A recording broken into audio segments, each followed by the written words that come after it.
مافیای پزشکی نمیخواد تو این رازو بفهمی، چون اگه همه بفهمن خلاص میشن از شر مدفوع کهنه و بوی بد دهان و یبوسهشون درمون میشه.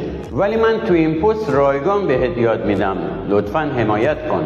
1 لیوان آب بجوشون، نصف قاشق چایخوری نمک، نصف قاشق چایخوری شکر بهش اضافه کن، بذار خوب جوش بیاد. حدود 5 دقیقه بجوشه. بعد این آب رو بریز توی لیوان، آب نصف لیمو رو بهش اضافه کن، خوب همش بزن. این نوشیدنی رو با معده خالی یا همون ناشتا میل کن. این کار حتی انگل‌های روده رو از بین میبره، روده‌هات رو تمیز میکنه.